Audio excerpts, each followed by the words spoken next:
Hey guys, tonight we're heading to ancient Rome, a civilization famous for roads, laws, aqueducts, and making sure your wedding night involved shouting relatives, fake kidnapping, and absolutely no privacy whatsoever. So, before you get comfortable, take a moment, like the video, and subscribe, but only if you genuinely enjoy what I do here. And let me know in the comments where you're tuning in from and what time it is for you. It's always fascinating to see who's joining us from around the world. Now dim the lights, maybe turn on a fan for that soft background hum. And let's ease into tonight's journey together. In ancient Rome, marriage was not a love story. It was not a whirlwind romance, not a dramatic confession in the rain, and certainly not two people locking eyes across a forum and realizing they were soulmates. Roman marriage was a transaction. A very serious transaction with witnesses and expectations and zero interest in your feelings. To Romans, love was unreliable. Love made people impulsive. Love caused bad decisions, poetry, and occasionally civil wars. None of these were desirable outcomes. What Romans trusted instead were contracts, traditions, and ancestors who had been doing things the same way for centuries and were absolutely not open to feedback. Marriage existed to connect families, secure property, produce legitimate heirs, and keep inheritance disputes from turning into murder, or worse, lawsuits. Emotional fulfillment ranked somewhere below owning a decent toga on the priority list. If affection happened later, wonderful. If not, well, that is what mistresses were for. Efficient system, morally questionable, very Roman. This is why the wedding night mattered so much, not because it was romantic, but because it was evidence. Evidence that the bride had officially left one household and entered another. Evidence that the marriage contract had moved from theoretical to painfully real. Evidence that future children would not require awkward explanations. Romans hated ambiguity. They hated uncertainty. They especially hated situations where someone could later say, well, actually, the marriage was never fully completed. That kind of sentence caused chaos, inheritance problems, and extremely long arguments involving lawyers who charged by the hour, metaphorically of course, because timekeeping was still a mess. So the wedding night was designed to eliminate doubt.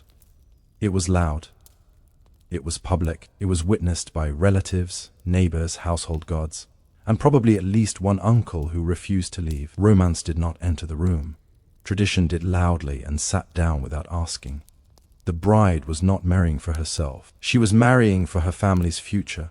The groom was not gaining a partner. He was gaining responsibility, expectations, and a mother who would absolutely judge his performance as a husband within the week. To modern audiences, this feels cold, uncomfortable, slightly horrifying.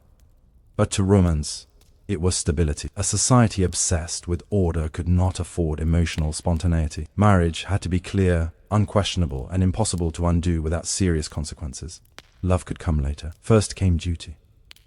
And duty in ancient Rome did not care how you felt about it. One of the strangest rules of an ancient Roman wedding was that the bride was required to act as though the entire situation was happening against her will, even if she liked the groom, even if she was excited, even if she had spent weeks preparing for this moment. None of that mattered. On the wedding night, enthusiasm was suspicious, resistance was tradition. Roman society believed that a respectable bride did not eagerly leave her family home. Doing so would suggest impatience, desire, or worst of all, personal agency. Instead, the bride was expected to cry, protest, and cling to her mother as if she were being dragged away by fate itself, rather than escorted by relatives she had known her entire life. This performance was not optional. A bride who walked calmly toward her new home risked being judged as shameless.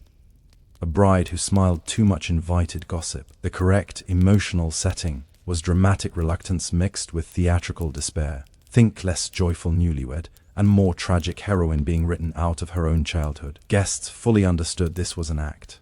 No one was fooled. Everyone played along anyway because Roman tradition as not about truth. It was about continuity. This ritual reenacted the ancient belief that marriage originated in abduction. By pretending to resist, the bride symbolically honored her ancestors, reassured her family's honor, and avoided uncomfortable whispers later. The irony, of course, is that the bride's lack of consent was carefully choreographed. She was expected to resist, but not too much, cry, but not hysterically, struggle, but never actually escape. Roman weddings were emotional theater with extremely strict blocking. Meanwhile, the groom stood nearby, pretending not to notice, as if he were not about to take responsibility for this entire situation. His job was to look serious, dignified, and slightly burdened. The expression of a man thinking, well, this is my life now. This ritual served a clear purpose. It publicly marked the bride's separation from her childhood household. Once she was pulled away, there was no ambiguity, no soft transition, no lingering attachments. The old life ended dramatically in front of witnesses, so the new one could begin without question. To modernize, this feels unsettling. But to Romans, it was reassuring. A woman who appeared reluctant was respectable. A marriage that looked difficult was legitimate. In ancient Rome, desire was suspicious. Resistance was respectable, and pretending you did not want something was the first step toward being considered worthy of it. Once the bride had demonstrated sufficient reluctance, crying "see," lingering, and generally performing emotional resistance at an acceptable Roman level, it was time for the wedding night to truly begin. And by begin, ancient Rome meant a ritual kidnapping conducted in front of friends, family, neighbors, and anyone else who happened to be nearby and enjoying the chaos. The bride was physically pulled away from her mother's arms, not violently, not coy, but firmly and dramatically. The goal was symbolism, not injury.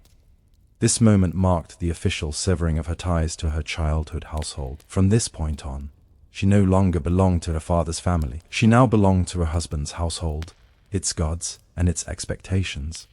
Romance was still nowhere in sight. This was not a surprise. Everyone knew it was coming. The bride knew, the groom knew, the guests knew, and yet the ritual required commitment. You could not half-nap a bride. That would look unserious. Roman tradition demanded full participation, preferably with enough noise, to ensure nearby ancestors were fully aware that a marriage was happening. Guests often cheered during this moment, not out of cruelty, but because cheering was part of the performance. The louder the crowd, the more legitimate the marriage appeared. Silence suggested doubt. Doubt was dangerous. Doubt led to inheritance disputes, and Romans absolutely did not want to deal with that later. The bride's apparent distress served a social purpose. It reassured everyone watching that she had not rushed into a marriage out of desire or impatience. She was leaving reluctantly, as a respectable woman should. At the same time, it reassured the groom's family that she was being properly transferred, not casually wandering into their household on her own terms. From a modern perspective, this ritual feels deeply uncomfortable. Watching someone be symbolically dragged away from their home triggers every instinct we have to intervene. But to Romans, this was clarity. This was closure. This was a clean break, performed loudly enough that no one could pretend it did not happen. Once the bride was removed, there was no turning back, no private second thoughts, no quiet reconsideration. The ritual kidnapping made the transition final.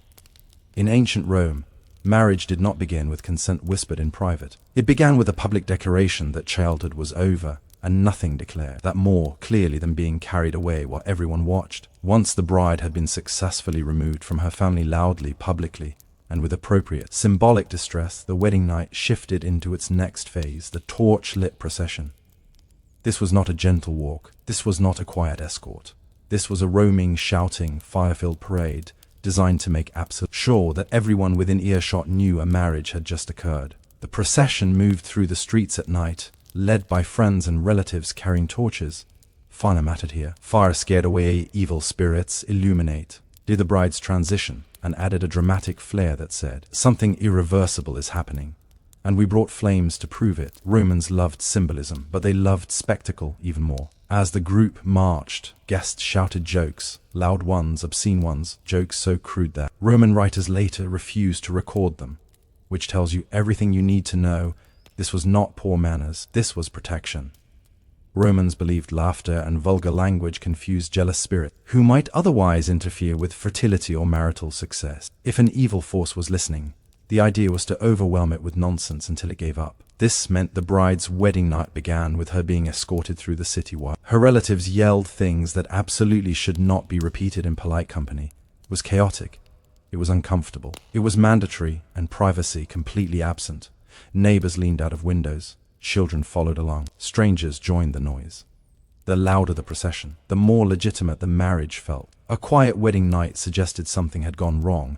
Romans trusted volume more than subtlety. The groom walked near the bride, maintaining a respectable distance and an expression that suggested dignity rather than panic. His role was to look solemn and responsible, as if he were not currently being escorted home by a crowd, chanting jokes about his future performance as a husband. The procession ended at the groom's house. where the torches cast dramatic shadows over the doorway. This moment marked the bride's official arrival into a new life. From this point forward, she belonged to this household, its traditions, and its gods. To modernize, this looks like chaos, but to Romans it was order, loud order, fire-lit order. In ancient Rome, marriage was not something you slipped into quietly. It was announced. It was shouted. And it arrived at your door accompanied by flames, laughter, and zero concern for your nerves. By the time the torch-lit procession reached the groom's house, Roman guests were just getting warmed up, literally and emotionally. This was not the moment for quiet reflection or respectful silence. This was the moment for obscene wedding songs delivered at full volume with enthusiasm, creativity, and absolutely no shame. These songs were not optional. They were an expected and essential part of the wedding night. Romans believed that loud, vulgar humor protected the couple from bad luck, jealousy, and supernatural interference. Evil spirits apparently were easily offended and easily confused. If you shouted enough inappropriate jokes, they would simply leave out of discomfort. Honestly, relatable. The content of these songs was deliberately crude. Guests mocked the groom's masculinity, made explicit jokes about the bride and groom's future intimacy, and generally said things that would get you banned from modern family gatherings for life. But in Rome, this was not rudeness. This was ritual protection wrapped in peer pressure. The bride, meanwhile, was expected to endure this with modesty. She did not laugh loudly. She did not respond. She certainly did not tell anyone to stop. A respectable Roman bride absorbed the embarrassment quietly, staring at the floor while her relatives loudly discussed her wedding night like it was a public performance review.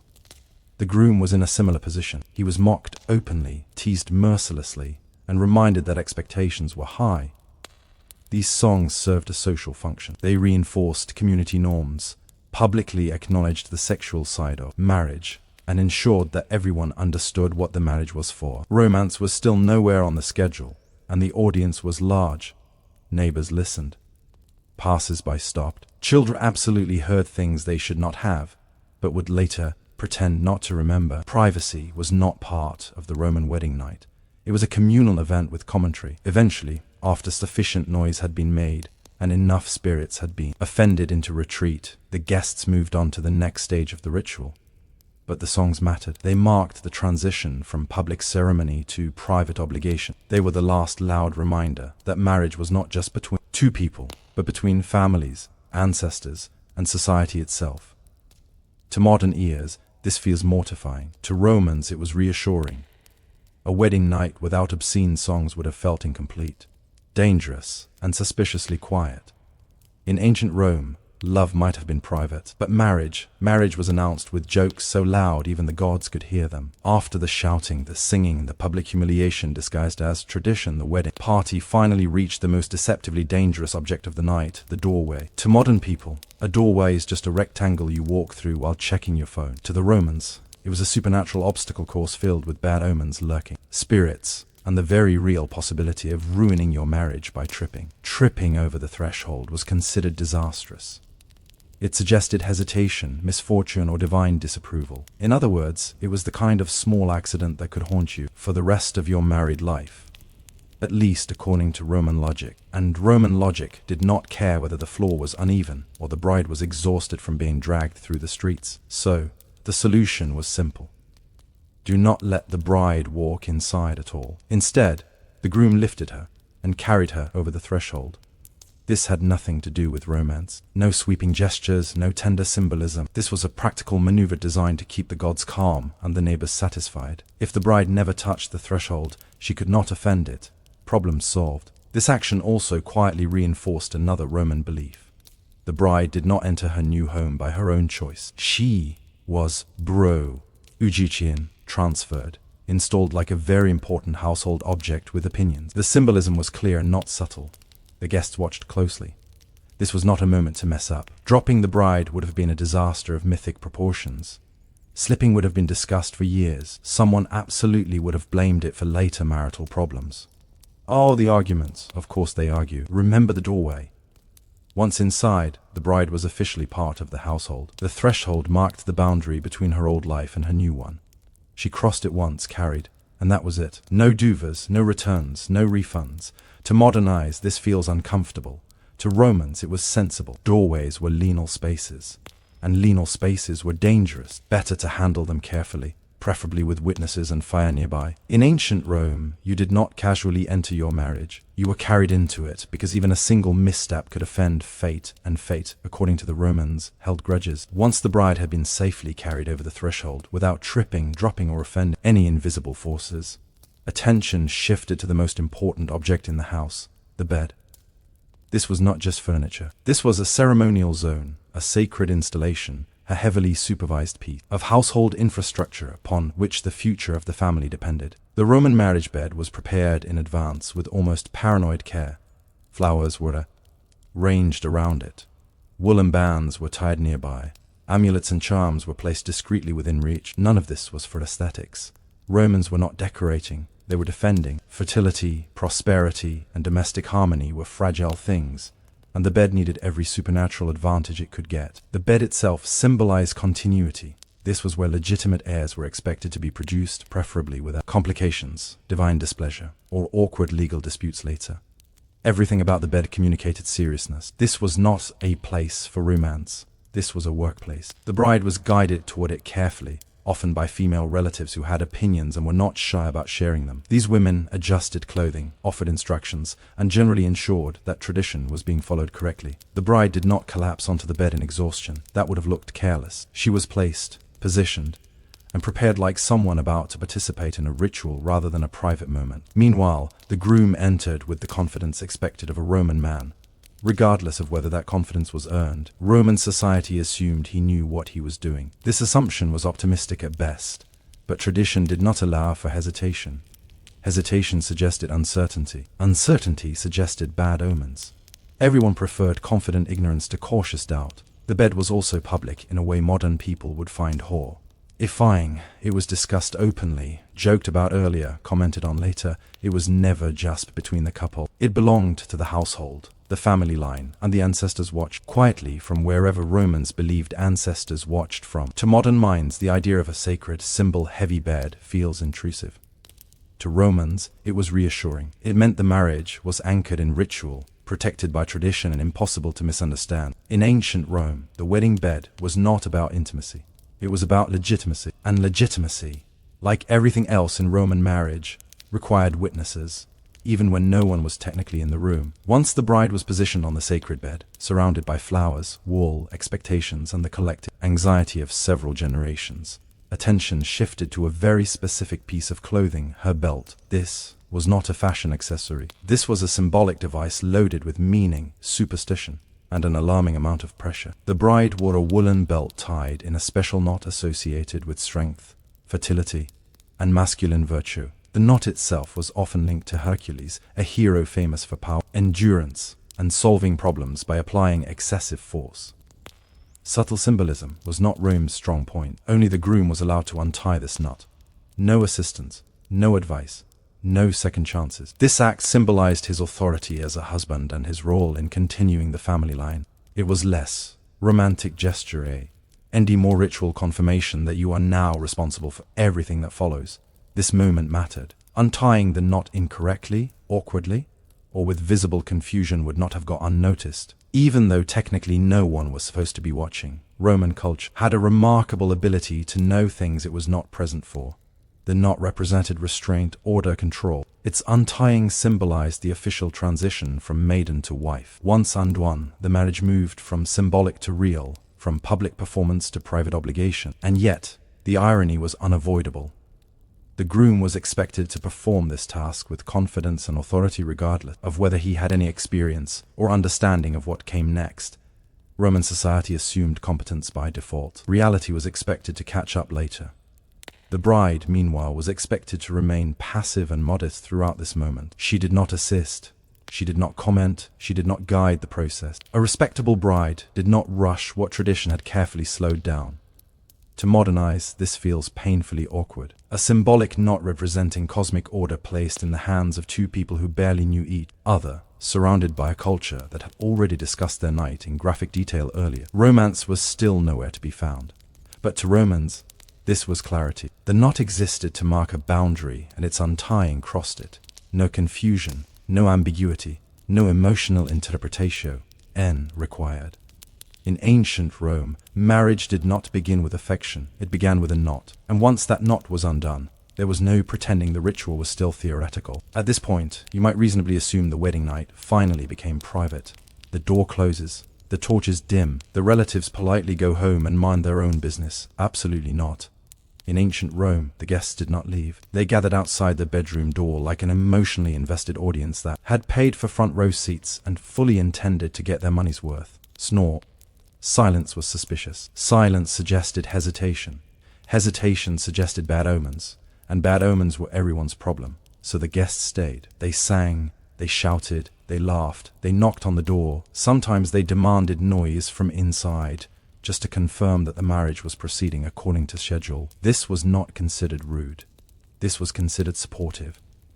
Roman-style support was loud, intrusive, and impossible to ignore. The logic behind this behavior was deeply Roman. Evil spirits, according to popular belief, preferred quiet, intimate spaces where they could cause trouble unnoticed. A noisy doorway confused them. Laughter drove them away.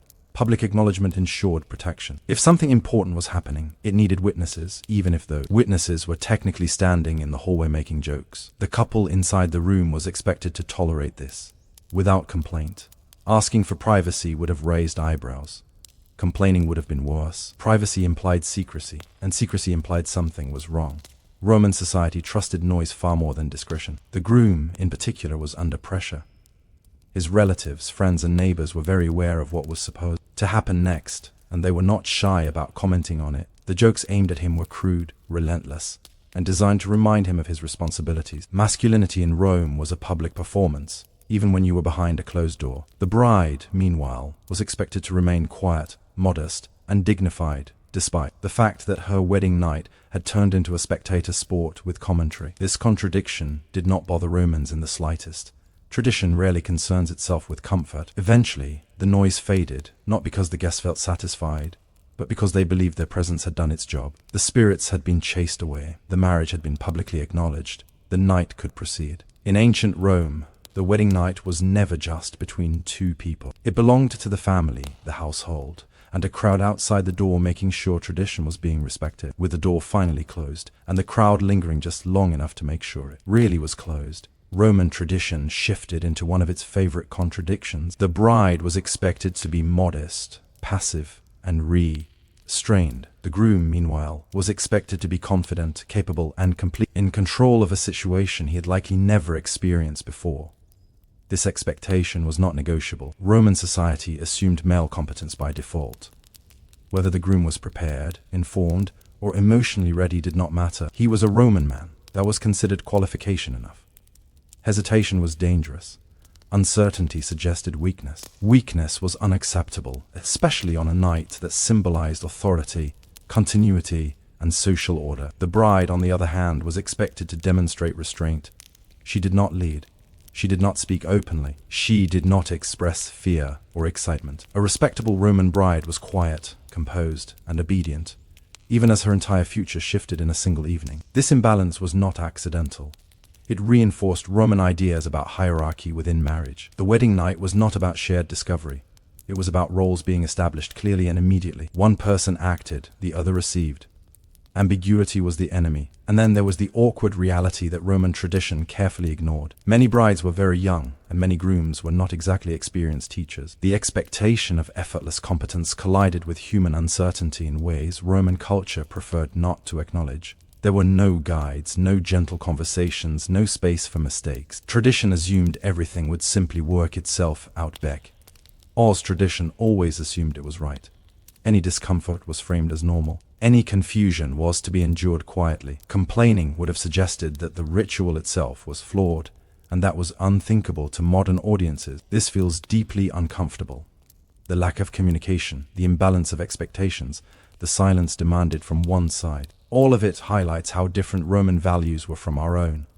But to Romans, this was stability. Clear roles meant fewer disputes later. Fewer disputes meant fewer challenges to authority. Marriage was not meant to be emotionally fulfilling. It was meant to function. In ancient Rome, the wedding night was not about mutual understanding. It was about performing your role correctly, and tradition assumed you already knew your lines whether you did or not, as if the relatives outside the door were not enough pressure. Ancient Roman believed the wedding night also had an audience that could not be shooed away: the household gods. These were not distant, abstract deities lounging comfortably on Mount Olympus. These were domestic gods. They lived in the house. They watched everything, and they were very invested in how this marriage turned out. Every Roman home contained a small shrine dedicated to the household spirits, usually located near the hearth. These gods protected the family, oversaw daily life, and took personal interest in major transitions, marriage being one of the biggest. The wedding night was not just a social event. It was a religious milestone. The gods were witnesses whether you liked it or not. This belief added another layer of anxiety to an already uncomfortable situation. The bride and groom were expected to behave properly, respectfully, and in accordance with tradition, because misbehavior was not just embarrassing, it was offensive to divine beings who lived in the same building. The bride's entry into the household marked her formal introduction to these gods. She was no longer protected by her father's spirits. From this night onward, she belonged to a new set of divine supervisors. This was taken very seriously.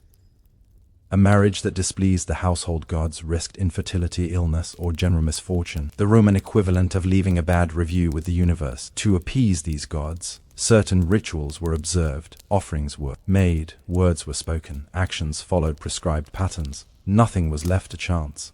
Roman religion was not about faith, it was about procedure. Do the steps correctly, and the gods would cooperate. Skip one and enjoy the consequences. The groom also had responsibilities here. As head of the household, he was expected to maintain good relations with the gods. A successful wedding night was seen as evidence that the gods approved of the union. A troubled one invited uncomfortable questions, not just from family, but from fate itself. To modern ears, the idea of divine surveillance feels intrusive. To Romans, it was comforting. The gods provided order. They ensured continuity. They watched the transition from one generation to the next and kept the system intact. In ancient Rome, marriage was never private, not from family, not from society, and certainly not from the gods quietly observing from the corner of the room. In ancient Rome, the wedding night did not quietly end when the sun came up. There was no sleeping in, no lazy mourning, no pretending nothing monumental had just happened. Mourning itself was part of the ritual, and it mattered almost as much as the night before. The new bride woke up not as a guest, not as a daughter, but as a full member of her husband's household. This transition had to be visible, deliberate, and properly acknowledged. Romans did not trust subtlety. If something important happened, it needed a ceremony attached to it. One of the bride's first responsibilities was to greet the household gods again, this time not as a visitor, but as their new caretaker. She was now responsible for maintaining domestic harmony, overseeing daily rituals, and ensuring the gods were properly respected. No pressure, just the spiritual well-being of an entire household resting on your shoulders before breakfast. The bride also began performing domestic tasks immediately. This was not punishment, it was symbolism. By engaging in household duties, she demonstrated her new role publicly. Marriage was not complete until society could see that she belonged here, working, managing, and participating in the rhythm of the home. Relatives were often present, watching, observing, occasionally offering advice that was neither requested nor helpful. This was not an intimate mourning. It was an inspection disguised as tradition. Everyone wanted confirmation that the transition had gone smoothly and that the marriage had been properly established. In some cases, the bride shared a formal morning meal with her husband, reinforcing the idea that they were now a unit. This meal was less about bonding and more about public acknowledgement. Eating together mattered, it showed order. It showed continuity.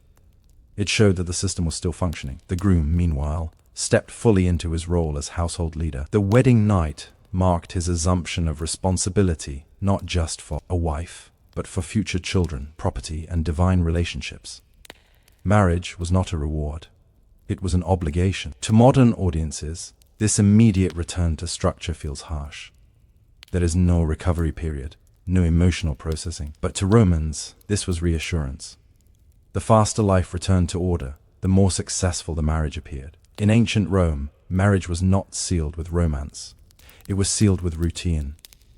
And the morning after was not an ending. It was proof that the system still worked. If you thought the wedding night's scrutiny ended with the gods and the guests outside the door, ancient Rome has one final surprise for you. The women, specifically the female, relatives. And yes, they were paying attention. The morning after the wedding night was not just about rituals and household duties. It was also about verification. Roman society was deeply concerned with legitimacy, inheritance, and ensuring that everyone followed the rules exactly as tradition demanded. To support this obsession, female relatives of the groom often played the role of observers, advisors, and unofficial auditors. These women had seen this ritual before many times. They knew what was supposed to happen, how it was supposed to look, and what signs indicated that everything had gone correctly. Their presence was not meant to be comforting. It was meant to be thorough. In some households, the bride was discreetly inspected, not aggressively, not coy, but undeniably invasively. This inspection served as confirmation that the marriage had been properly consummated. Romans did not trust private declaration. They trusted physical evidence and witnesses. Romance did not factor into the equation. This might sound shocking, but to Romans, it was simply practical. Marriage created legal consequences, property rights, inheritance claims, questions that could destabilize families if left unanswered. Better to be awkward for a moment than to risk chaos later. The bride, meanwhile, was expected to endure this quietly. Complaining would have suggested impropriety. Embarrassment was irrelevant. Dignity was secondary to order. A respectable Roman woman accepted scrutiny as part of her role. The groom's female relatives also offered advice, unsolicited advice that was deeply personal and delivered with complete confidence. These women framed their involvement as guidance, not interference. And in Roman culture, elders, especially female elders, were rarely questioned. To modern audiences, this feels intrusive and unnecessary. To Romans, it was reassurance. The marriage had crossed every required threshold. The transition was complete. The system was intact. After this moment, the bride's status changed permanently. She was no longer an outsider. She was now accountable to her husband's family, their traditions, and their expectations. In ancient Rome, privacy was not a right. It was a luxury, and on your wedding night, it was the first thing tradition took away carefully, publicly, and with witnesses who absolutely remembered everything. After the rituals, the inspections, the shouting relatives, the watchful gods, and the symbolic everything, Roman society finally reached a quiet conclusion. Love was optional, not forbidden, not discouraged, just unnecessary at the beginning. In ancient Rome, marriage was not designed to satisfy emotional needs. It was designed to function. If affection developed over time, that was a pleasant side effect. If it did not, the system continued without concern. Stability mattered more than happiness. Order mattered more than chemistry. This explains why Romans did not panic if a couple seemed distant or aloof. Court after the wedding night, that was normal, expected. Even familiarity would come later, after routines settled in and roles became predictable. Romance was something you earned accidentally, not something you planned for. Roman writers were perfectly comfortable acknowledging this. Love poems existed, of course, but they were rarely directed at spouses. Passion was often described as disruptive, irrational, and socially inconvenient. Marriage was meant to be calm, predictable, boring in the most respectable way possible. If you wanted excitement, Roman culture provided plenty of alternatives that existed very conveniently outside the marriage contract. This was not hypocrisy in Roman eyes. It was compartmentalization. Marriage handled lineage and legality. Everything else went somewhere else. The wedding night, then, was never meant to spark passion. It was meant to establish a framework, a beginning marked by ritual, not emotion. Once the framework was in place, the couple could decide how to exist within it, politely, dutifully, or with carefully managed affection. To modern viewers, this feels bleak. We are trained to see marriage as the culmination of love. Romans saw it as the starting point of responsibility. Different priorities produce different rituals. And in that context, the strange wedding night makes sense. The noise, the crowd, the symbols, all of it served to drown out uncertainty. Love was unpredictable. Tradition was reliable. In ancient Rome, marriage did not promise happiness. It promised structure. And if love arrived later, quietly and without ceremony, that was considered a bonus, not a requirement. By the time the Roman wedding night finally ended, after the shouting, the singing, the inspection, the gods, the symbols, and the complete lack of personal space, one thing should be very clear. The weirdness was intentional. None of this happened by accident. None of it was random. Every awkward moment served a purpose. To modernize, Roman wedding night rituals feel invasive, excessive, and deeply uncomfortable. The lack of privacy alone is enough to make most people physically recoil. But to Romans, privacy was not sacred. Stability was, order was, continuity was, and nothing threatened those values more than ambiguity. The rituals existed to eliminate doubt.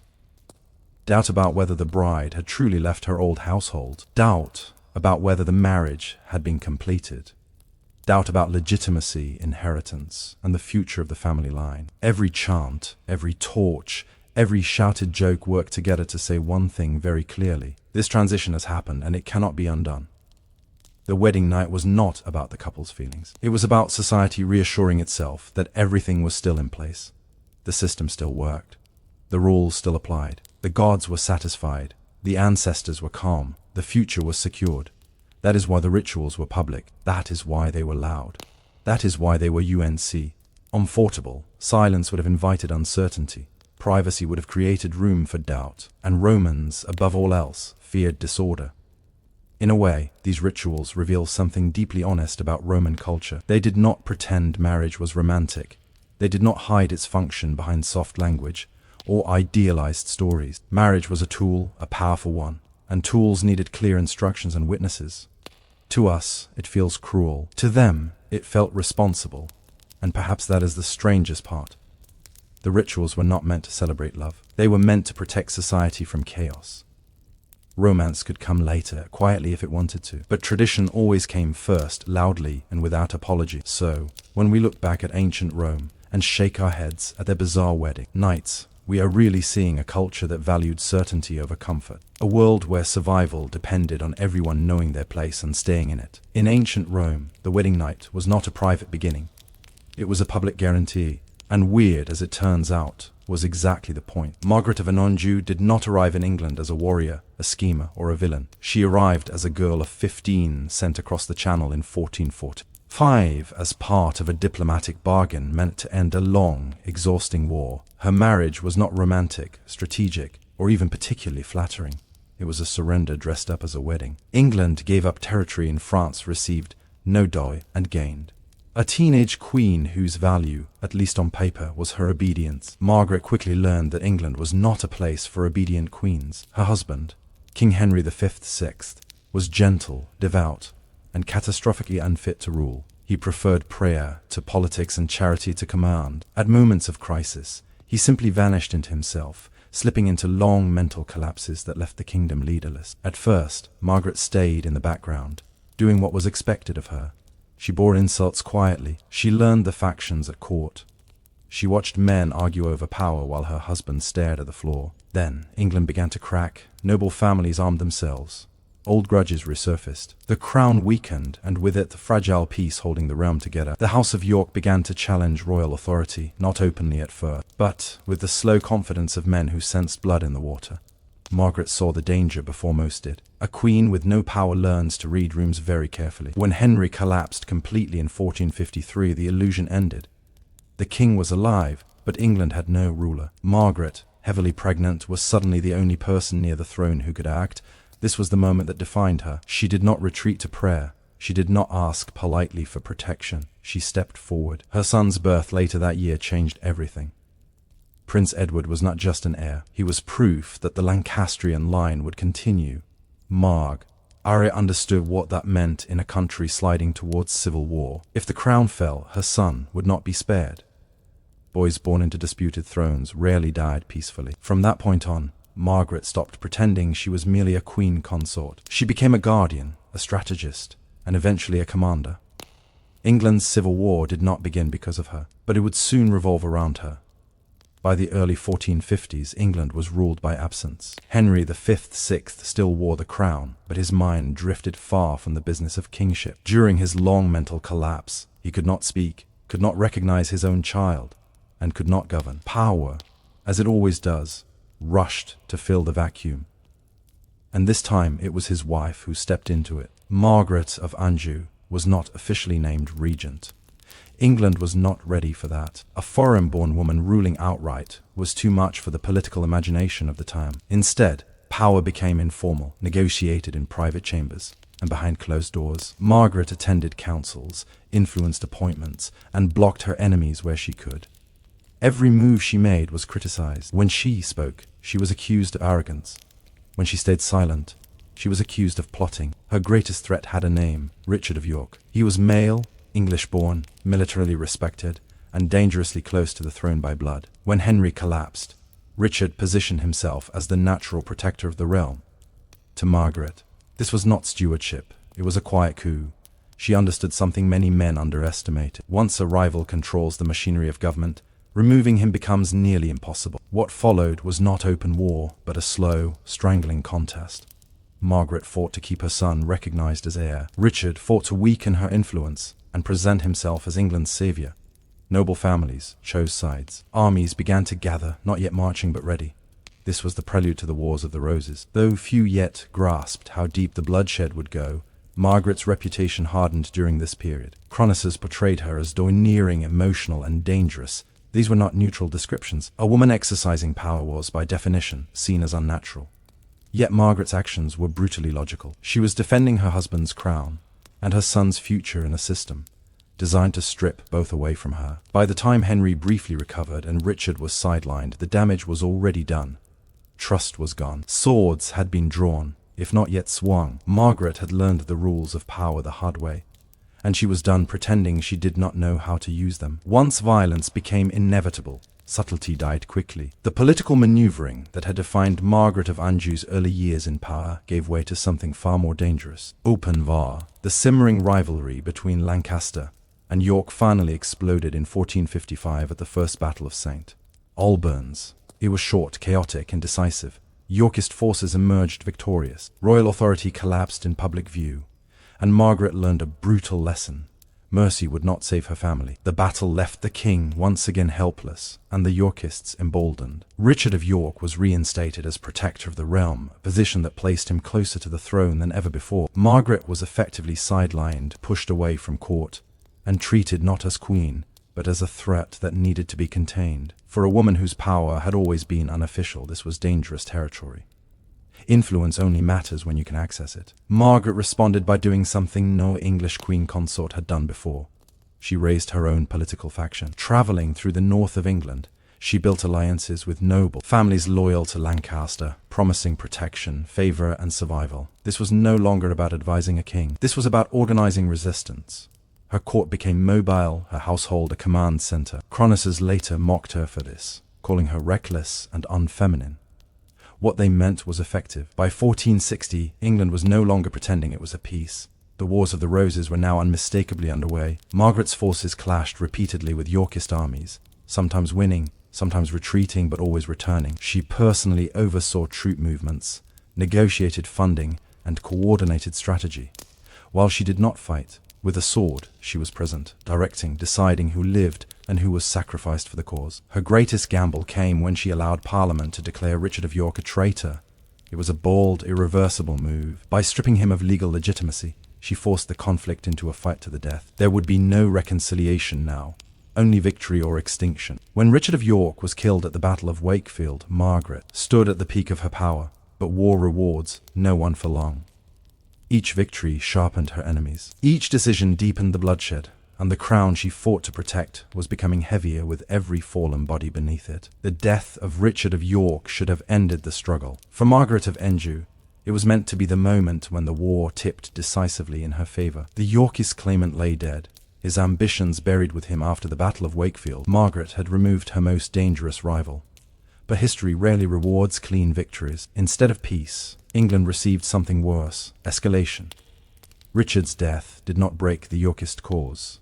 It hardened it. Leadership passed to his son, Edward of York, young, charismatic, and far more dangerous than his father. Where Richard had relied on legal arguments and precedent, Edward relied on speed, confidence, and battlefield dominance. Margaret had fought one opponent into the ground, only to discover she had unleashed another. In early 1461, Margaret marched south with the Lancastrian army, confident after her recent success. Her forces won a brutal victory at the Second Battle of St. Albans, freeing King Henry from Yorkist custody. It should have been a triumph. The king was restored. The enemy was pushed back. London lay ahead. And yet, everything unraveled. Margaret made a critical mistake. Her army, drawn largely from the north, had a reputation for looting and violence. London's leaders, fearing what her soldiers might do to the city, closed their gates. Edward of York arrived soon after, presenting himself not as a conqueror, but as a savior. The city welcomed him. Within weeks, he was crowned king as Edward Iveth. Margaret had won battles, but lost the narrative, and in civil war, narrative matters almost as much as swords. The decisive blow came shortly after at the Battle of Tayton, one of the bloodiest engagements ever fought on English soil. Snow fell so thick it blinded archers. Men fought for hours in freezing mud. When it ended, the Lancastrian army was shattered. Bodies filled rivers. England warred exhausted. Margaret fled first north, then across the sea, carrying her son with her. She was no longer a ruling queen. She was now an exile. Yet, even in defeat, Margaret refused to accept finality. Many would have disappeared quietly into obscurity. She did the opposite. From exile, she plotted return, sought allies, and prepared for another attempt. The crown had slipped from her grasp, but the war, she believed, was not yet finished. Exile did not soften Margaret of Anjou, it sharpened her. Forced for England after the catastrophe at Towton, she crossed borders that stripped her of titles but not ambition. With her went her husband, Henry VI, and their young son, Prince Edward, the last fragile symbol of the Lancastrian claim. England was lost for now, but Margaret did not behave like someone defeated. She behaved like someone regrouping. Her years in exile were marked by humiliation and endurance. Courts that once treated her as a queen now saw her as a liability. She moved between Scotland, France, and sympathetic noble households, constantly negotiating for protection and money. The irony was bitter. She had once commanded armies. Now she begged for ships. Yet even here Margaret proved difficult to erase. She remained politically useful, and she knew it. France became her most important refuge. Though her family connections were strained and her homeland unstable, she leveraged every remaining tie she had. She bargained her future on one thing: her son. Prince Edward was not just her child. He was her weapon. As long as he lived, the Lancastrian cause could not be declared dead. Every negotiation, every plea for support centered on him. Margaret was no longer fighting for a crown she wore, but for one she hoped her son might claim. Meanwhile, England continued to bleed without her. Edward Ivy ruled confidently, but his grip was not as secure as it appeared. Old loyalties simmered beneath the surface. Nobles shifted sides. Discontent brewed quietly. Margaret watched all of this from afar, waiting. Exile teaches patience, especially when impatience has already cost you everything. Her chance came unexpectedly. The Earl of Warwick, once Edward's greatest supporter, turned against him in a spectacular political reversal. Suddenly, the impossible became plausible again. Margaret the exile found herself negotiating with former enemies. Pride had no place here. Survival required flexibility. She agreed to alliances that would have been unthinkable years earlier, all for the chance to return. In 1471, Margaret's efforts bore fruit. Henry was briefly restored to the throne. For a moment, the world seemed to rewind, but restoration was fragile, and Margaret was no longer on English soil to protect it. This time, fate would move faster than her plans. The restoration of Henry VI in 1471 was fragile from the moment it began. It existed on paper more than in reality, propped up by shifting alliances and exhausted loyalties. Margaret of Anjou, the architect of this unlikely return, was not even present in England when it happened. Delayed by storms at sea, she arrived too late to control events that demanded immediate force. While Henry sat passively on the throne once more, power lay elsewhere. Edward Ivy had not accepted defeat. He returned swiftly from exile with experienced troops, money, and momentum. The country that had briefly welcomed Henry's restoration now hesitated. No one wanted another prolonged war. Margaret's return should have unified the Lancastrian cause. Instead, it exposed its weakness. The decisive confrontation came at the Battle of Tewkesbury. Margaret was present this time, watching the fate of her family play out on the battlefield. Her army was smaller, less disciplined, and outmaneuvered. The Yorkists crushed the Lancastrian forces with brutal efficiency. There was no heroic reversal, no last-minute miracle. It was slaughter. The true devastation came after the fighting ended. Margaret's son, Prince Edward, was captured and killed. Whether he died in battle or was executed afterward mattered little. The result was the same. The Lancastrian line was extinguished. The future Margaret had spent decades fighting to protect vanished in a single day. Few moments in medieval politics were so absolute. Shortly after, Henry VI died in captivity in the Tower of London, almost certainly murdered. With his death, the war effectively ended. Margaret was captured alive. For the first time in her adult life, there was no cause left to defend, no army to raise, no crown to reclaim. She had lost everything she had fought for. Edward Ivy showed her mercy of a calculated kind. She was not executed. Instead, she was held prisoner for several years, a living reminder of a war now over. Eventually, she was ransomed back to France, It was not a return home in triumph. It was removal. Margaret left England as she had entered it, decades earlier, stripped of power, defined by other people's decisions. But unlike the frightened teenager who first crossed the channel, this woman carried the weight of a kingdom's collapse on her shoulders. After decades of command, crisis, and relentless motion, Margaret of Anjou entered a phase of life that history records only faintly. This was not because nothing happened, but because nothing dramatic remained to record. Once ransomed back to France, Margaret became something rare for a woman like her. Politically irrelevant. For someone who had lived at the center of war, this quiet was not peace, it was erasure. She returned to a homeland that barely recognized her. France had changed, and so had she. The resources that once supported her ambitions were gone. Her powerful relatives were dead or distracted by their own struggles. Margaret lived in reduced circumstances, dependent on a modest pension and the charity of the French crown. The woman who once negotiated alliances between kingdoms now had no leverage at all. What makes this period striking is not what Margaret did, but what she endured. She had lost her husband, her son, her crown, and her country. Most medieval women disappeared quietly after such losses, absorbed into convents or family households. Margaret did neither. She remained visible enough to be remembered, but powerless enough to be ignored. Chroniclers who once painted her as a monster now barely mentioned her at all. This silence was deliberate. Victors control memory, and the Yorkist regime had no interest in preserving the image of a queen who had nearly destroyed them. Margaret was reframed not as a commander or strategist, but as a cautionary tale, the dangerous foreign woman whose ambition brought ruin. Her years of exile conveniently reinforced that narrative. She was no longer a threat, so she could be simplified. Yet survival itself was a quiet defiance. Margaret lived until 1482, long enough to see England stabilize, under a new order built partly on the ruins she had helped create. She never returned to England. She never saw her son's grave. She never regained a title that mattered, but she also never apologized. There is no evidence that Margaret expressed regret for her actions. No surviving confession, no plea for forgiveness. That absence speaks volumes. She had played the game of power by the same rules as the men around her, and she had paid the same price for losing. The difference was that history punished her ambition more harshly. By the time she died, Margaret of Anjou was no longer feared or hated. She was simply inconvenient to remember. And yet, the wars she fought in reshaped England permanently. Silence could not undo that. Long after her armies were destroyed and her cause extinguished, Margaret of Anjou continued to fight a different kind of war, one she could not win. This battle was over memory, and in that arena she was defenseless. Medieval chroniclers did not struggle to explain civil war, they struggled to explain female power. Margaret solved that problem for them. She was cast as the cause rather than the participant, the spark rather than the fuel. England's decades of instability were folded neatly into her personality. Foreign, emotional, domineering, unnatural. The men who armed the kingdom, betrayed allies, and butchered rivals faded into complexity. Margaret became the villain who made it all happen. This narrative hardened quickly. Writers accused her of cruelty, ambition, and bloodlust, often exaggerating or inventing scenes to make their point. She was described as shouting orders, humiliating enemies, and reeing in execution. These images survived not because they were accurate, but because they were useful. They explained chaos without questioning the system that produced it. What is striking is how selective this moral outrage was. Male nobles who switched sides repeatedly were called pragmatic.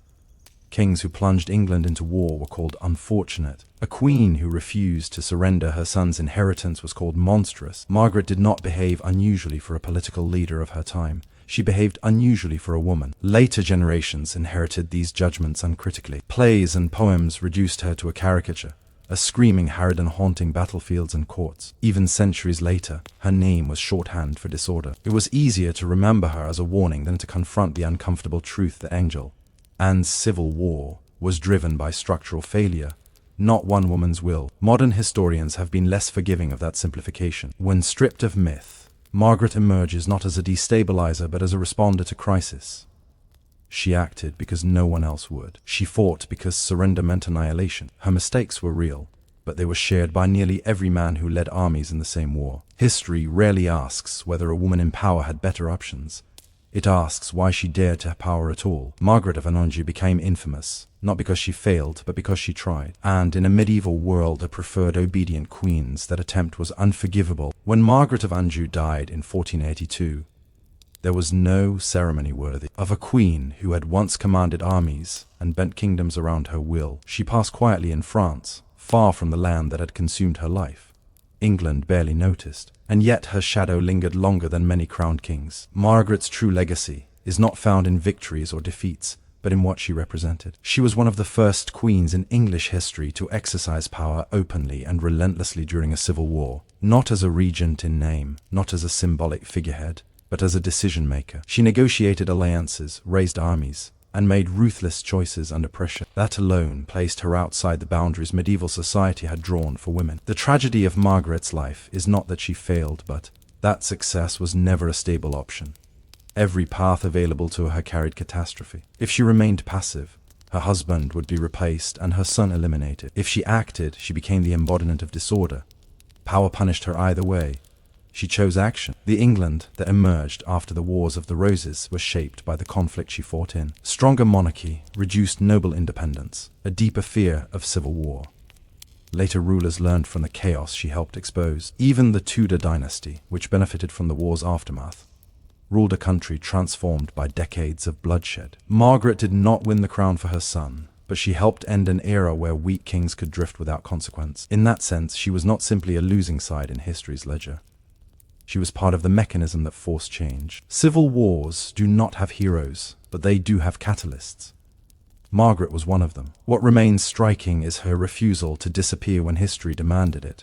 She did not fade gracefully. She did not retreat into silence when power slipped away. She endured exile, imprisonment, and loss without renouncing her cause. That endurance unsettles traditional narratives more than her battles ever did. Margaret of Anjou is often remembered as a warning. She should be remembered as a case study in survival under impossible conditions. She was not England's downfall. She was a woman who refused to let a broken system quietly destroy her family. And for that defiance, history made her unforgettable, even when it tried not to. The Wars of the Roses did not begin with banners raised or armies marching. They began quietly inside a kingdom already exhausted. England in the mid-15th century was not stable enough to survive a weak ruler, and unfortunately for everyone involved, that was exactly what it had. At the center of the collapse stood Henry VI, a man who inherited a crown but not the temperament to wear it. Henry was gentle, deeply religious, and painfully indecisive. These qualities might have suited a monk. For a medieval king, they were disastrous. England was still reeling from the slow collapse of its territories in France, wars that had drained the treasury and humiliated the nobility. Soldiers returned home unpaid. Merchants suffered from instability. Law and order weakened as powerful lords began enforcing their own version of justice. The king, meanwhile, prayed. As Henry retreated from authority, power began to leak outward. Great noble families filled the vacuum, each convinced that they, not the crown, were the true guardians of England. Rivalries hardened, private armies grew. Loyalty became conditional. The crown was no longer a symbol of unity, but a prize waiting to be claimed. The most dangerous consequence of Henry's weakness was uncertainty. No one knew who truly ruled. During the king's periods of mental collapse, England effectively had no monarch at all. Councils argued regents were appointed and undermined. Every decision sparked resentment. Into this chaos stepped Richard of York, a powerful noble with royal blood and the confidence to use it. He did not declare himself king. He did something more threatening. He presented himself as necessary. What followed was not rebellion, but positioning. Noble families chose sides quietly. Old grudges resurfaced under new justifications. The royal court became a battlefield of whispers and alliances. The symbols of war were already visible before the first sword was drawn. Coats of arms replaced trust. Kinship was weighed against opportunity. England was not yet at war with itself, but it was no longer whole. The monarchy had lost its authority, and once that happened, violence was only a matter of timing. The Wars of the Roses were not caused by ambition alone. They were born from a kingdom that could no longer hold itself together. Once authority fractured, lineage became weaponized.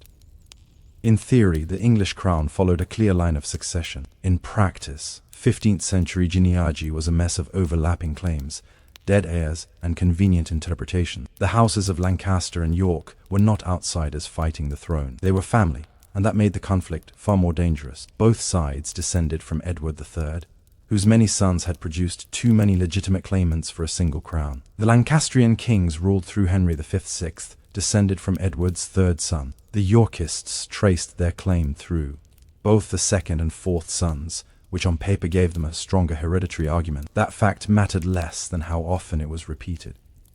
In medieval politics, Repetition could turn theory into truth. What truly poisoned the situation was that these blood claims existed in a world already flooded with armed men. England's nobility maintained private retinues loyal not to the crown but to individual lords. When disputes arose, they were not settled in courtrooms, they were settled with steel. Every legal argument came with a shadow army behind it. The rivalry hardened when Richard of York positioned himself as protector of the realm during Henry's breakdowns. Officially, he claimed to be safeguarding England. Unofficially, he was proving he could run the kingdom better than the king. Each time he governed competently, the idea of replacing Henry felt less radical. Lancastrian supporters saw this as creeping treason.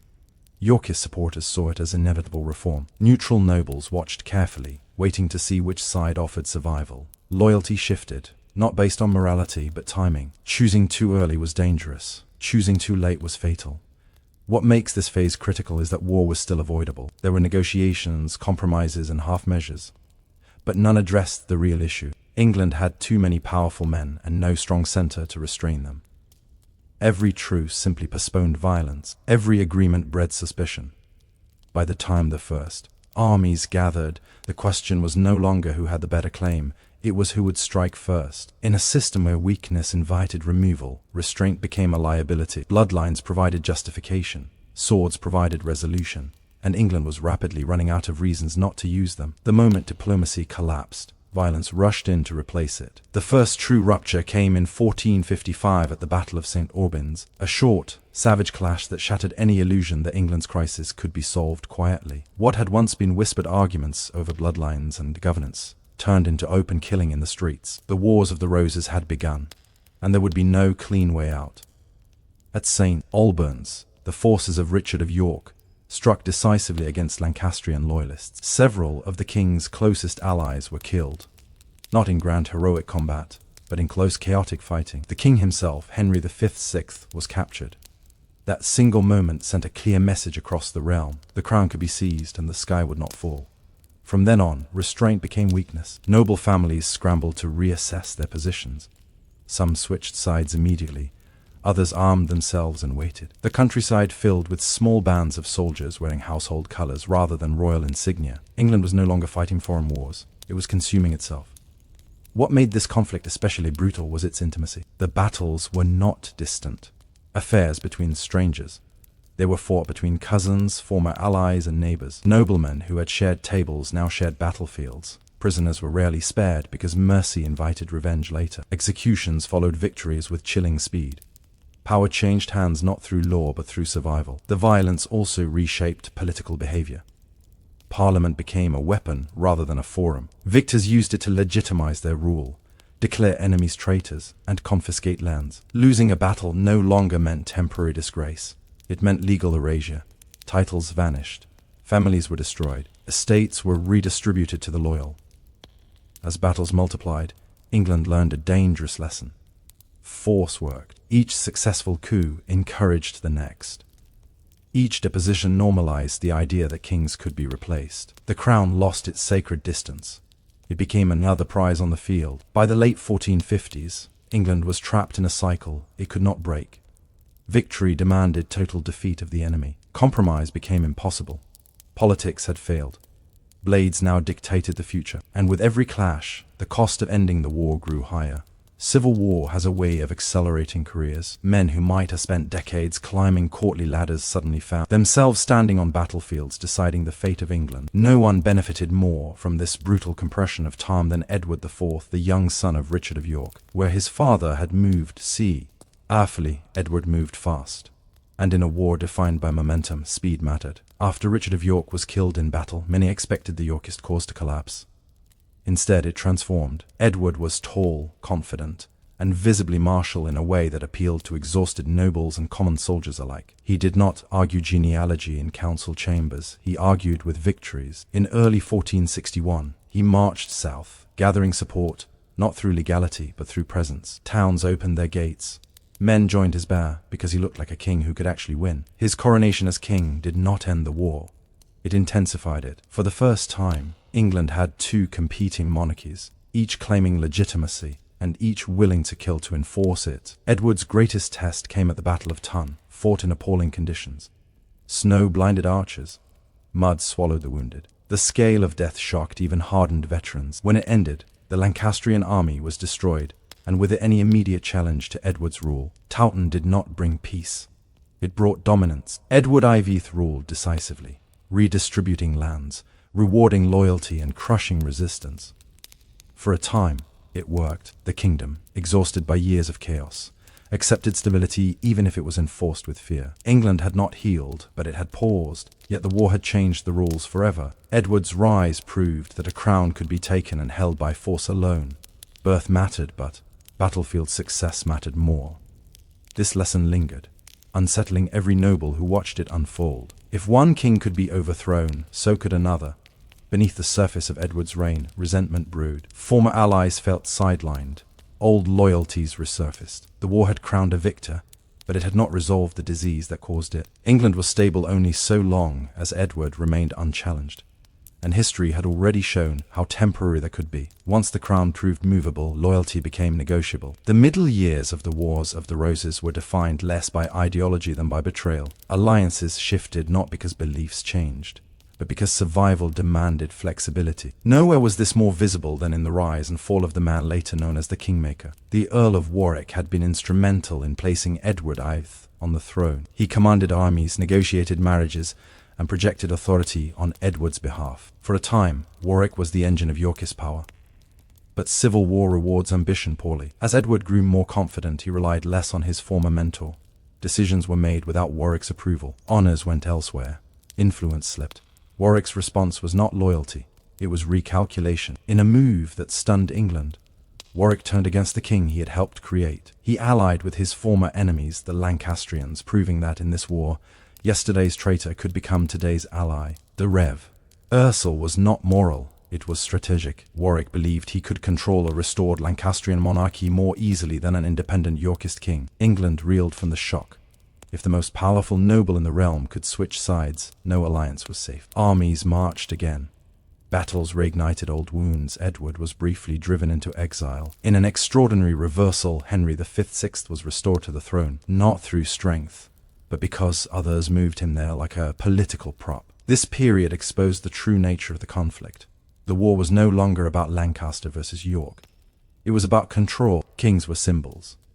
Power led with whoever commanded men, money, and timing. Parliament endorsed whoever stood victorious long enough to summon it. Law followed force, not the other way around. For ordinary people, this chaos was devastating. Lands were seized and reassigned repeatedly. Families were punished for backing the wrong side at the wrong moment.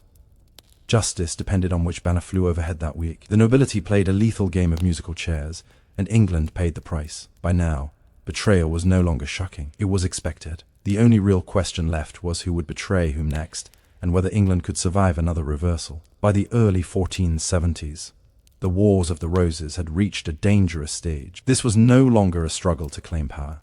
It was a struggle to survive the consequences of having claimed it. The same tactics that had won crowns now tore alliances apart. The war had begun eating the very men who sustained it. The return of Edward IVth from exile was swift and brutal. He did not come back cautiously or with half measures. He came back to finish the job. Former allies who hesitated were crushed. Former enemies who surrendered were not always spared. Edward had learned the lesson the war taught best. Mercy extended the conflict. The decisive moment came in a rapid sequence of battles. Warwick, the great kingmaker, was killed in combat, stripped of the power he once wielded so casually. His death marked a turning point. If the man who could make kings could also be destroyed, then no one was untouchable. Power had become lethal, even to those who held it longest. The final blow to the Lancastrian cause came shortly afterward. Their last serious army was defeated, and their hope for restoration collapsed in a single afternoon. Henry V/6, once king, then prisoner, then king again, vanished from relevance entirely. He died in captivity, almost certainly murdered. His death was not dramatic, it was administrative. The war had learned how to erase people efficiently. What followed was not peace but exhaustion. England had lost a generation of nobles. Entire family lines had been wiped out. Lands changed hands so often that ownership barely mattered. Authority survived, but trust did not. The monarchy emerged stronger in theory and harsher in practice. Kings would rule decisively now. Baker. Use indecision had proven fatal. Yet, even with Edward restored, the war refused to end cleanly. Too many men had learned that crowns could fall. Too many grudges remained unpaid. The violence slowed, but it did not disappear. It waited. This phase of the conflict revealed its true cost. The Wars of the Roses were no longer about who should rule England. They were about whether England could ever return to stability after teaching itself that power belonged to whoever seized it fastest. The war had solved nothing. It had only changed who survived long enough to write the rules. By the late 1470s, England was quieter, but not healed. The Wars of the Roses had slowed into something more unsettling than open battle: suspicion.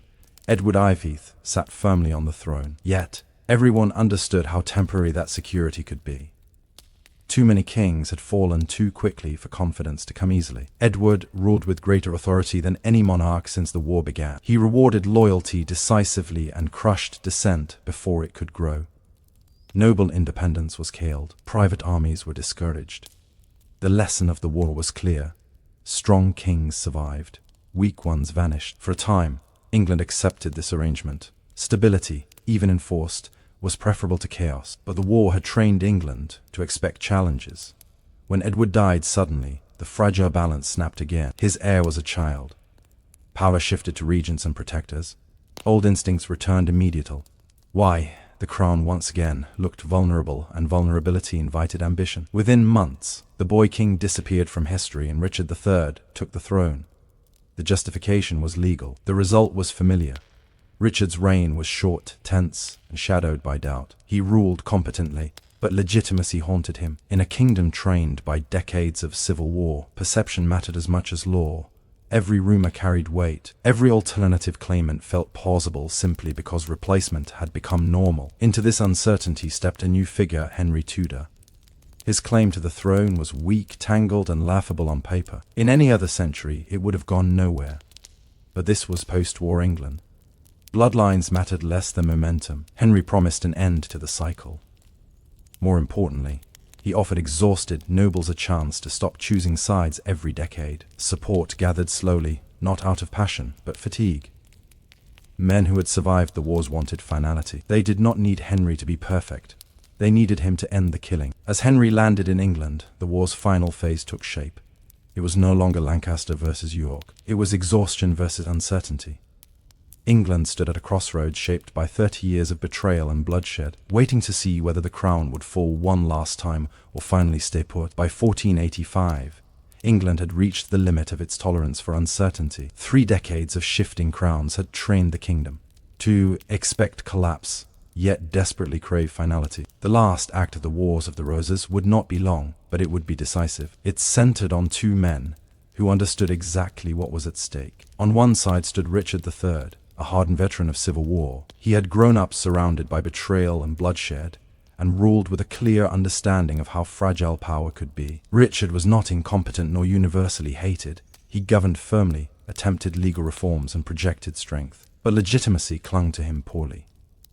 Rumors about the disappearance of his nephews followed him everywhere, whether fair or not. In a kingdom shaped by suspicion, doubt was fatal. Opposing him was Henry Tudor, an unlikely challenger whose claim to the throne was weak by dynastic standards. What Henry lacked in pedigree, he compensated for in timing. He positioned himself not as a conqueror, but as an ending. His promise was simple: stop the war, end the cycle, marry rival bloodlines, and give England a rest. Their confrontation came at the Battle of Bosworth Field. Unlike earlier clashes, this was not a chaotic sprawl of shifting loyalties. It was focused, tense, and final. Richard fought aggressively, even recklessly, leading a direct charge toward Henry himself. For a moment, it nearly worked. History balanced on a knife's edge. Then alliances shifted one last time. Key nobles withheld support at the critical moment. Richard was isolated, surrounded, killed on the battlefield. His death was not ceremonial or negotiated. It was abrupt and violent, fitting for a war that had consumed kings without mercy. With Richard's fall, the cycle finally broke. Henry Tudor was crowned as Henry VII, not because he was the strongest claimant, but because he was the last one standing. The crown passed not through purity of blood, but through exhaustion of alternatives. Bosworth did not simply decide a king. It ended a habit. England had spent 30 years learning that rulers could be replaced by force. Now it learned something new: that endless replacement led only to ruin. The battlefield where Richard fell marked the moment England chose closure over chaos, even if that closure came at the point of a sword. When the Wars of the Roses finally ended, England did not celebrate. It exhaled. 30 years of dynastic violence had not produced a clear moral victory, only a profound lesson in what civil war costs. The kingdom that emerged after Bosworth was quieter, but deeply changed, shaped by loss rather than triumph. The most immediate consequence was the destruction of the old nobility. Entire family lines had been wiped out on battlefields or executed after defeats. Titles vanished. Estates were confiscated and reassigned repeatedly until loyalty became inseparable from survival. This thinning of the aristocracy weakened the power of great lords permanently. England would never again tolerate a nobility strong enough to challenge the crown so openly. From this devastation rose a new kind of monarchy. Henry VII ruled cautiously, not because he was timid, but because he understood the danger of instability. He avoided unnecessary wars, controlled noble power tightly, and treated rebellion as a disease to be eliminated early. The crown became less theatrical and more administrative. Kingship shifted from personal dominance to institutional control. The war also left a psychological scar. England had learned that kings could be deposed, imprisoned, and killed. The idea of sacred monarchy had been shattered. Future rulers governed with that knowledge always in mind. Authority would be enforced more carefully now, backed by law, finance, and surveillance rather than personal charisma alone. For ordinary people, the wars had been catastrophic. Crops were destroyed, towns pillaged, and justice distorted by shifting allegiances. The conflict had rarely been about ideology for them. It was about whose soldiers were passing through this year. Peace, when it finally came, was welcomed not as victory, but as relief. Perhaps the most lasting legacy was cultural. The Wars of the Roses became a warning baked into English identity. Writers, chroniclers, and later dramatists treated the period as a descent into madness, where ambition ran unchecked and loyalty meant nothing. It became a story England told itself about what happens when power fractures. The wars ended in 1487, but their consequences echoed for centuries. They reshaped monarchy, destroyed old elites, and taught England to fear internal division more than foreign threats. The country survived, but only by abandoning the illusion that blood alone could guarantee stability. In the end, the Wars of the Roses were not about who deserved the crown. They were about how fragile a kingdom becomes when everyone thinks they do. Medieval queenship did not begin with marriage. It began with spectacle. A woman was not truly a queen until the realm saw her become one. Coronation was the moment when a bride crossed into power, and it was designed to be unforgettable. Bells rang, clergy processed, nobles watched closely, and the queen was transformed in full view of the political elite. This was not decoration, it was authorization. A queen's coronation echoed the king's in structure, though never in scale. She was anointed with holy oil, crowned and seated beside the king, marking her as chosen not only by marriage but by God. The ritual mattered because medieval authority was fragile. Power needed visible reinforcement. Without a coronation, a queen's position was weaker, her influence easier to challenge, and her legitimacy open to doubt. This is why some queens fought fiercely to be crowned quickly. Delay created vulnerability. A crowned queen could issue charters, hold lands in her own right, and act as a legal partner to the king. An uncrowned queen was merely a wife with a title. The difference was enormous. Ceremony translated into leverage. The coronation also taught the queen her role. She processed slowly, dressed in specific colors, surrounded by clergy and noble women. Every movement was choreographed. She learned where she could stand, when she could speak, and how she was meant to be seen. Queenship was as much about restraint as authority.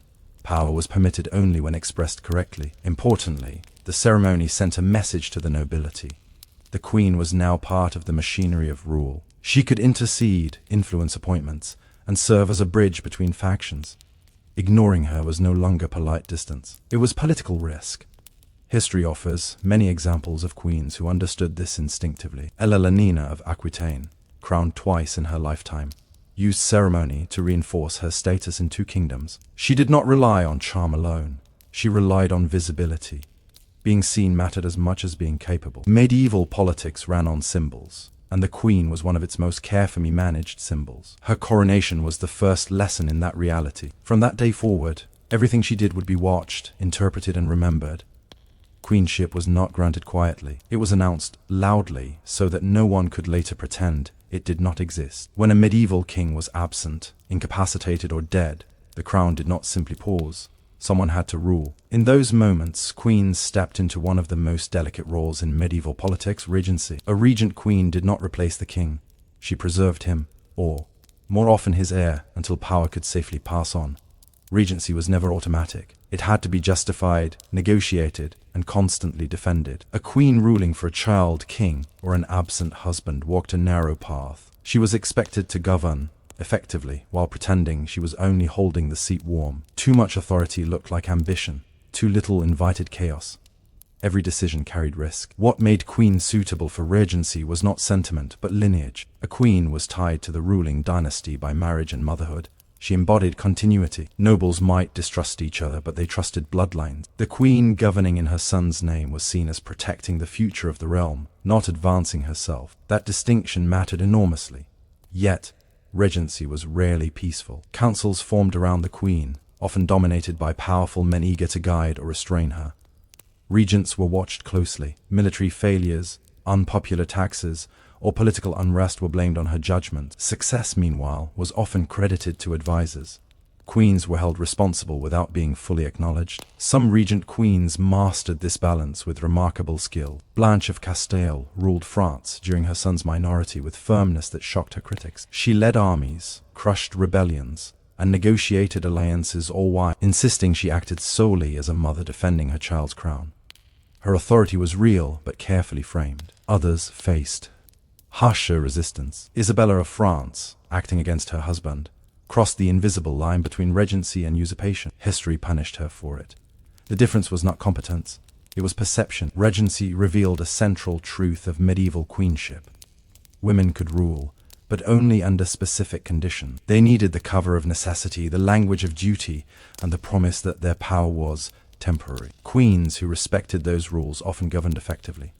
Queens who broke them were remembered as dangerous. Behind the pageantry and ceremony, regency was where queenship became unmistakably political. It was here that queens proved they were not passive figures in medieval rule, but essential stabilizers in a system that frequently failed without them. Medieval courts were not just places of ceremony. They were machines for distributing favor, access, and survival. Within them, queens exercised a form of power that was subtle, deniable, and extraordinarily effective. This power flowed through etiquette. Who stood closest? Who spoke first? Who was invited? Who waited? These details were not social trivia. They were political signals.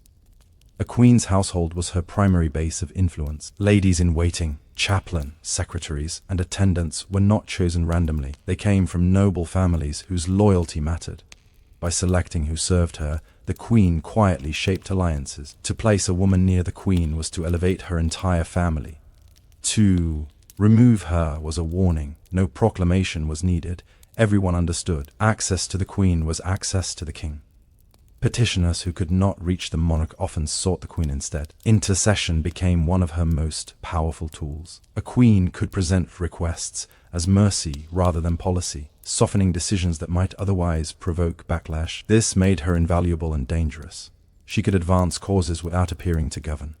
Etiquette reinforced this influence. Court rituals dictated when the queen appeared, how she was approached, and who was permitted to speak to her directly. These rules created bottlenecks. If the queen chose to delay a meeting or grant it publicly, the message was unmistakable. Favor was being displayed or withdrawn in real time. Queens who understood this system could dominate court politics without issuing a single order. Philippa of Hainaut famously used intercession to temper royal severity, earning loyalty from subjects and nobles alike. Her reputation for mercy was not accidental. It was cultivated, strategic, and politically stabilizing. The Queen's Court also functioned as a parallel institution. While the king handled warfare and law, the Queen managed culture, charity, and diplomacy. Visiting envoys observed her household closely. A well-run court signaled stability. A chaotic one suggested weakness. Queens who maintained order enhanced their dynasty's legitimacy. Importantly, etiquette protected queens as well as empowered them. By acting through custom rather than command, they avoided direct confrontation. If challenged, a queen could retreat behind tradition. She was not asserting power. She was following precedent. This ambiguity was deliberate. Medieval queenship thrived in these gray zones. Ceremony, manners, and household routines formed a language of power understood by everyone at court. Queens fluent in that language could shape outcomes quietly, leaving few fingerprints behind. In a world where overt female authority was suspect, etiquette was not a constraint. It was a shield and a weapon. In medieval Europe, a queen's body was not private, it was political territory. Marriage placed her at the center of dynastic strategy, and lineage determined whether a kingdom remained stable or slid into crisis. Queens were expected to produce heirs quickly, visibly, and successfully. Failure was not interpreted as misfortune. It was treated as a threat to the realm. The queen's marriage itself was a diplomatic act. She arrived with treaties woven into her dowry, alliances encoded in her ancestry, and expectations written by men she had never met. Once crowned, her primary duty was continuity. An heir secured peace. The absence of one invited rebellion. Every pregnancy was watched. Every miscarriage whispered about. The queen's health became a matter of state. Motherhood did not reduce a queen's political importance. It intensified it. A queen who bore a male heir gained leverage in media. Telly.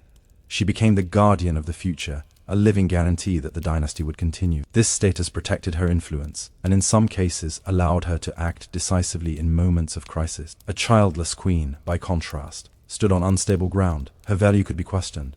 Her position could be replaced. This pressure shaped behavior at court. Queens cultivated religious devotion publicly, commissioning prayers for fertility and safe childbirth. They distributed alms, patronized saints associated with motherhood, and framed their pregnancies as divine events. These acts were not superstition alone. They were political communication. A fertile queen signaled divine favor. An infertile one raised dangerous doubts. Lineage also gave queens leverage beyond the nursery. Through their children, queens built alliances, marriages arranged by queens extended influence across borders. A daughter married into a rival house could stabilize decades of tension.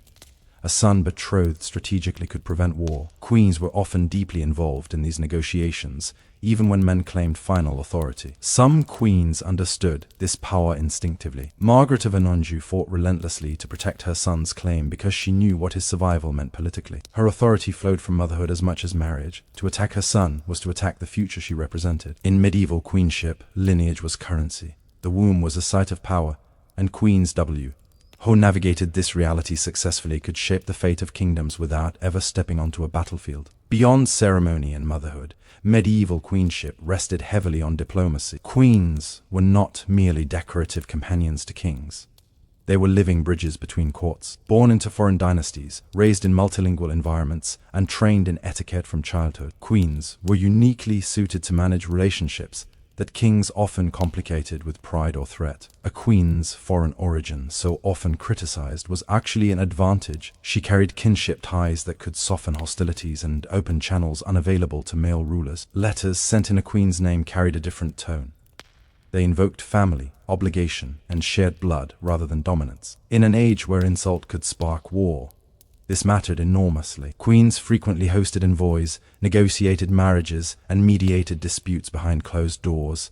These were not informal chats. They were structured exchanges governed by ritual, gift-giving, and carefully chosen language. A queen could advance peace without publicly binding the crown. If negotiations failed, the king could deny involvement. If they succeeded, stability followed quietly. This deniability made queens ideal negotiators. The queen's household again played a crucial role. Foreign ambassadors observed it closely, noting order, generosity, and discipline. A queen who ran a calm, dignified court projected legitimacy.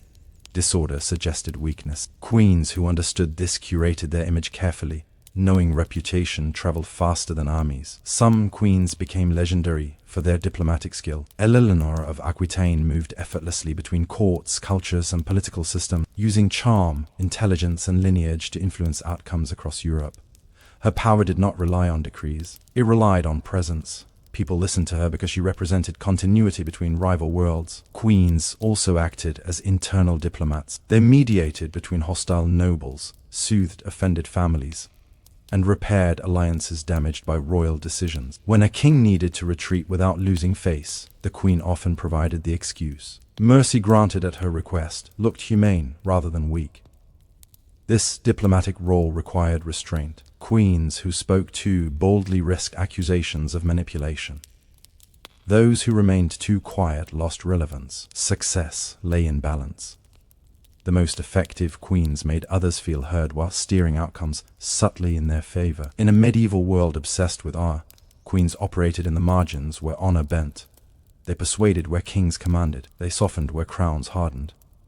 And while treaties bore male signatures, many of them were shaped first in the queen's chamber through conversations history rarely recorded. but deeply felt. If coronations granted queens legitimacy and diplomacy gave them reach, patronage gave them permanence. Medieval queens built power slowly through piety, charity, and cultural sponsorship, arenas where female authority was not only accepted but expected.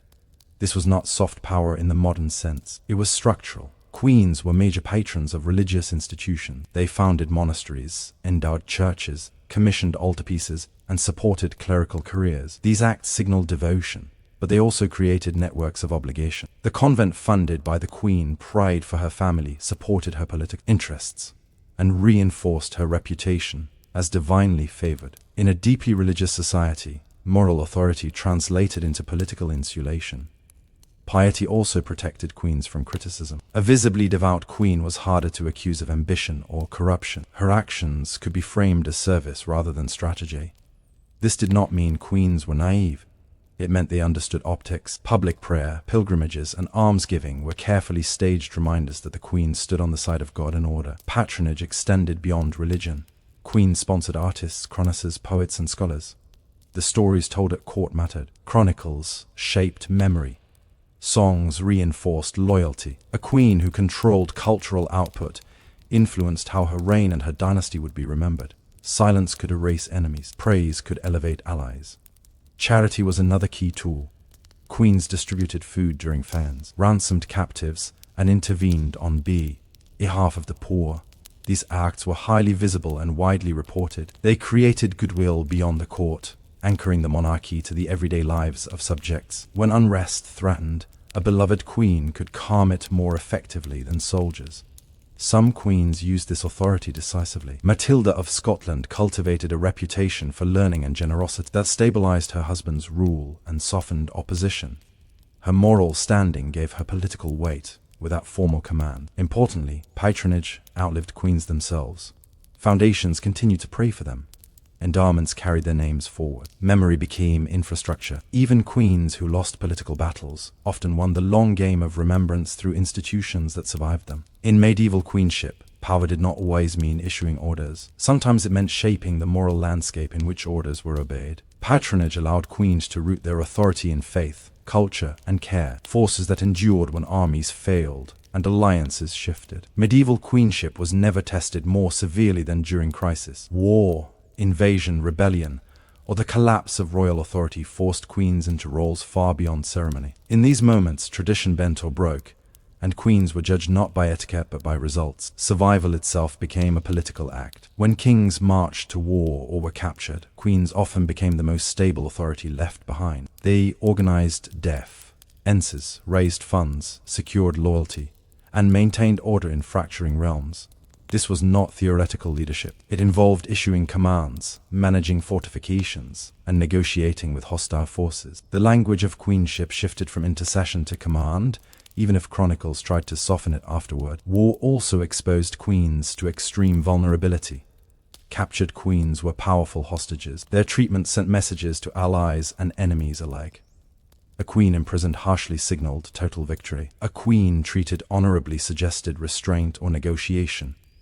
Either way, her body and status became tools of warfare. Some queens demonstrated remarkable resilience under these pressures. Blanche of Castile governed during open rebellion and foreign invasion, refusing to yield authority even when threatened directly. Her ability to project calm and control prevented fragmentation at moments when the crown could easily have collapsed. Others faced captivity. Queens taken prisoner had to navigate humiliation without surrendering legitimacy. Silence could be dignified. Defiance could be dangerous. Every gesture was calculated. Even in confinement, queens remained symbols. Their survival mattered because it preserved continuity. Killing a queen risked martyrdom and backlash. Crisis also sharpened public scrutiny. Decisions made during war were remembered far longer than years of stability. A queen who failed to act decisively could be blamed for defeat. One who acted forcefully could be accused of overstepping her role. There was no safe path, only necessary ones. What emerges from these moments is the reality that medieval queenship was elastic. It expanded under pressure. Queens who survived crisis often emerged with enhanced authority, even if unofficial. Those who did not were rewritten as warnings rather than leaders. In war and captivity, queenship shed its gentler disguises. What remained was endurance, the ability to hold authority together when everything else failed. These moments reveal medieval queens not as passive figures swept along by events, but as anchors in political storms, expected to endure whether history rewarded them or not. For all the influence medieval queens could wield, their power was never secure. Queenship operated within strict boundaries, and crossing them invited backlash. The same visibility that enabled authority also magnified suspicion. A queen who acted too openly risked becoming a problem the political system felt compelled to solve. The limits were informal but absolute. Queens were expected to influence, not command, advise, not rule, persuade, not dominate. When they stayed within these lines, their power was tolerated. When they crossed them even briefly, the reaction was swift. Chroniclers sharpened their pens. Nobles hardened their resistance. Mistakes that would be forgiven in kings became evidence of moral failure in queens.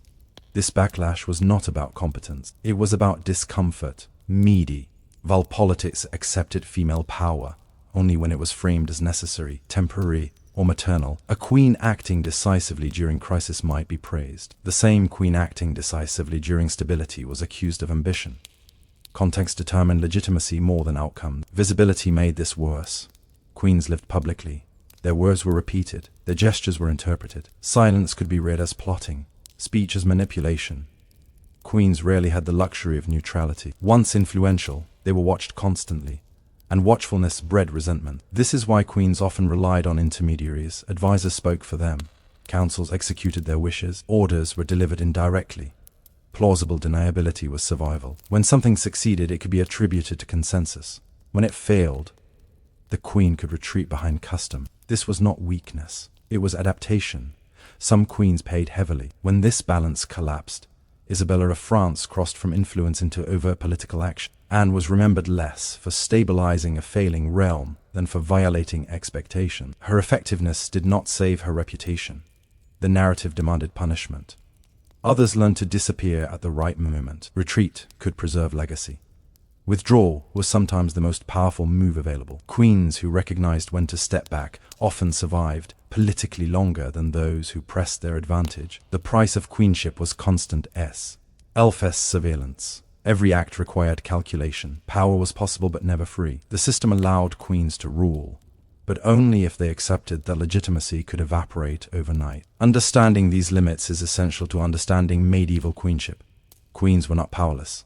They were constrained. And within those constraints, the most successful ones learned when to act, when to vanish, and when to let others believe the decision was never theirs at all. By the end of the Middle Ages, queenship was no longer an anomaly to be explained away. It was a functioning part of how monarchy operated. Queens were not temporary substitutes or decorative figures orbiting real power. They were embedded into the political system itself, expected to stabilize, mediate, and endure where kings often could not. What makes medieval queenship so enduring is that it relied on structure rather than permission. Ceremony legitimized queens. Lineage anchored them.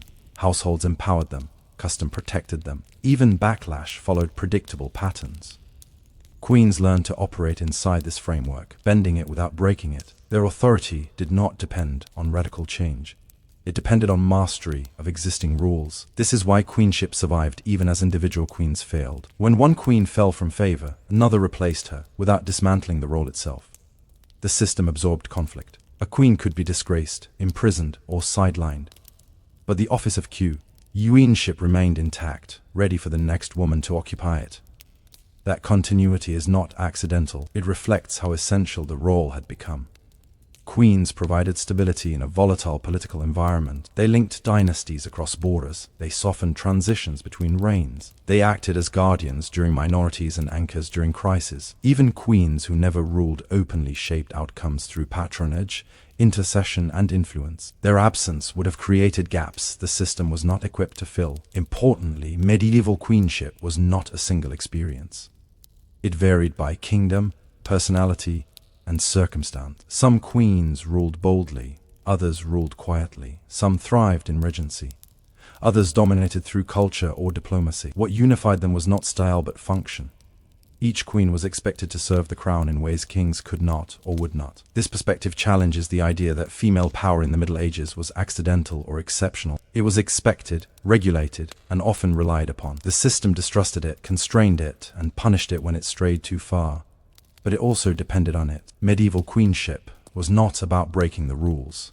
It was about understanding them completely. Queens who survived longest were those who recognized that power did not always announce itself. Sometimes it endured through ceremony, silence, and persistence. In that sense, queenship was one of the most resilient political roles of the medieval world, not because it was free, but because it was necessary.